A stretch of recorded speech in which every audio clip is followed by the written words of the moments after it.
In this video, you're going to be learning about how to add and subtract rational expressions. So first, here are some steps to be able to add and subtract rational expressions. First, factor the denominators if they are possible to be factored. The second thing is you are going to find a common denominator using the least common multiple that you learned back in, I think, elementary school. Number three, you're going to write the new fractions with that least common multiple denominator. Add and subtract and simplify. So let's just go through this step by step.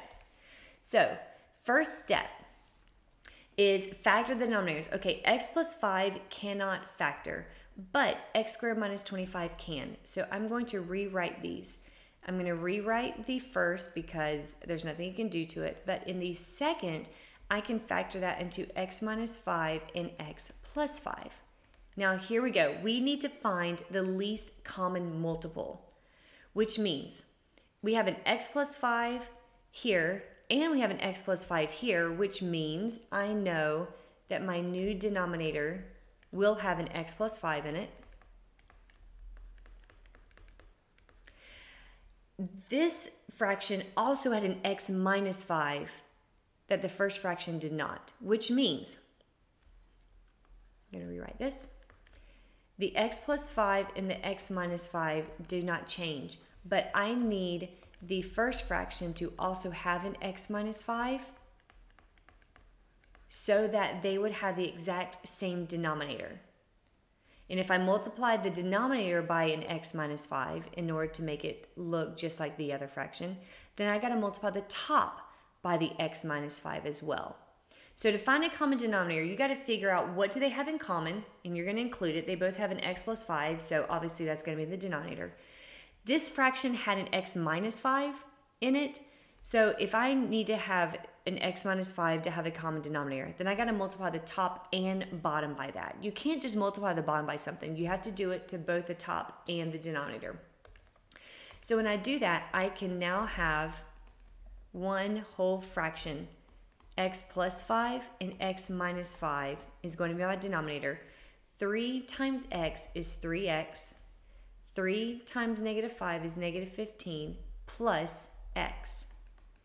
And so our final answer, 3x plus x is 4x, and then minus 15 all over my denominator, which is x plus 5 and x minus 5. Again, you got to look to see if there's anything in common, and then whatever you do not have in the denominator, you got to multiply the top and bottom by that denominator. So the first thing we did is we factored the denominators. Second thing is we found the least common multiple, which is x plus 5 times x minus 5. Rewrote it. Fourth step, we added and subtracted, and there was nothing to simplify here, so you are done. So let's actually try this one. I'm going to factor the bottom, which will give me x plus 3, x plus 1, and the 5 on top. In the second part, it factors into x plus 3, x plus 2. Now, we got to figure out what is in common. Well, they both have an x plus 3. That's great. This first one has an x plus 1, but this one has an x plus 2. Since we have to get the denominators to have all the same commonalities, this has an x plus 2, this does not. So if I'm going to include an x plus 2 in this denominator, then I got to include an x plus 2 in the numerator. Here we have the x plus 3, we have the x plus 2, but we don't have an x plus 1. So if I have to include an x plus 1 in the denominator, I got to include the x plus 1 in the numerator. Again, I am allowed to multiply the denominator as long as I multiply the same thing in the numerator. Now we can distribute. So now that they both have the exact same denominators, they both have an x plus 3, they both have an x plus 1, and now they both have an x plus 2. So I'm going to rewrite that as my new denominator. And now I can rewrite the numerators next to each other. 5 times x plus 2 minus 2 times x plus 1. And now the denominators stay the denominators.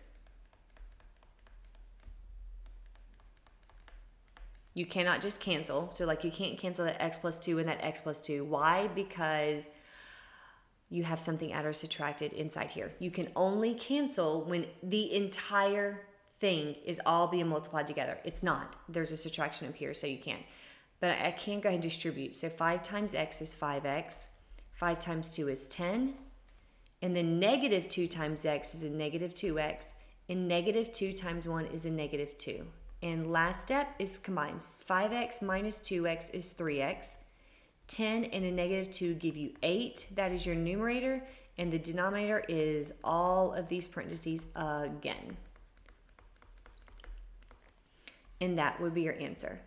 So again, what you're trying to do is basically find common denominators. And if they don't have something in common, you got to include it in the new denominator, which means you got to include it in the new numerator.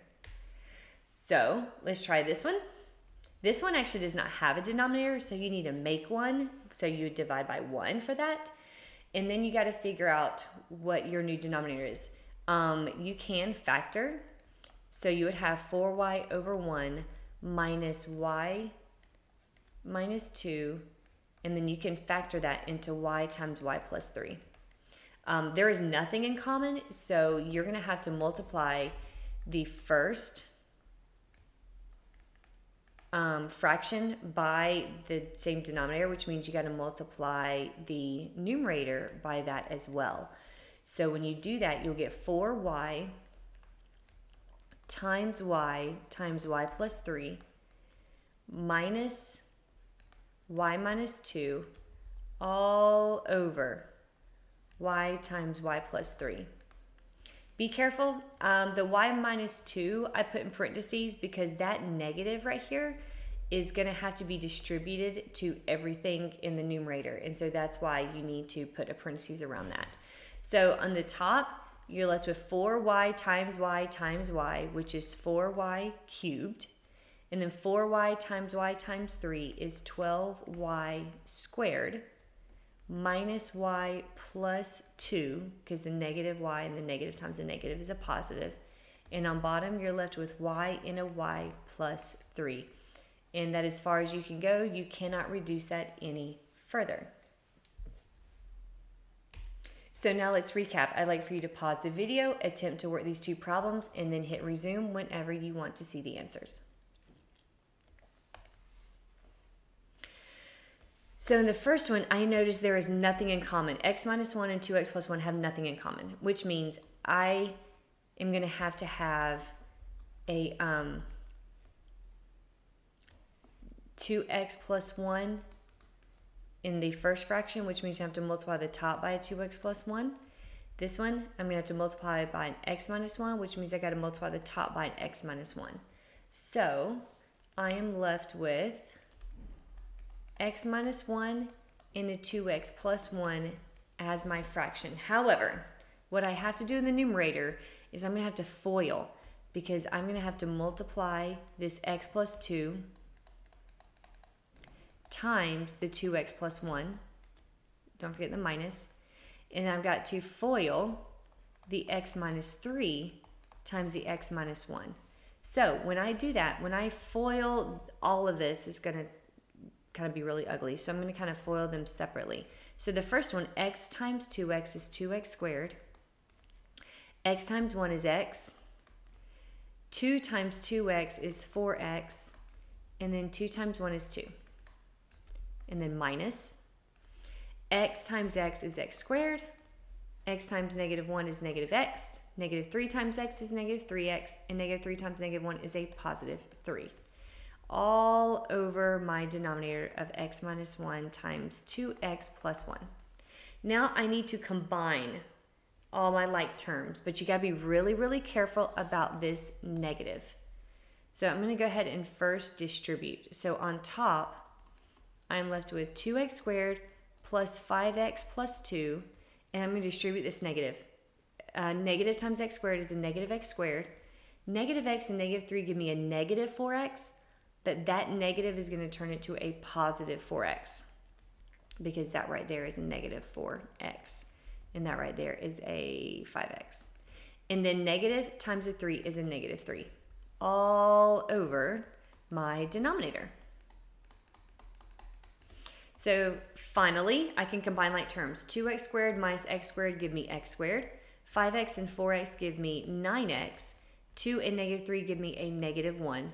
All over x minus 1 times 2x plus 1. And you are done. Now in this next one, I need to first factor. This becomes, let's see, this first one factors into x minus 3, x plus 2. And this second one factors into x plus 2 times x plus 2. Okay, now we got to find a common denominator. They both have an x plus 2, but this has 2 of them, which means I need to include another x plus 2. This has 2 x plus 2's just like this, but this fraction does not have the x minus 3. So if I make this have an x minus 3, then I got to make the top have an x minus 3. And now I am left with x minus 3, x plus 2, and another x plus 2 in my denominator. In the numerator, 5x times x is 5x squared. 5x times 2 is 10x. And then 4 times x is 4x, and then 4 times 3 is a negative 12. And then to combine, 5x squared plus 14x minus 12 all over my entire denominator.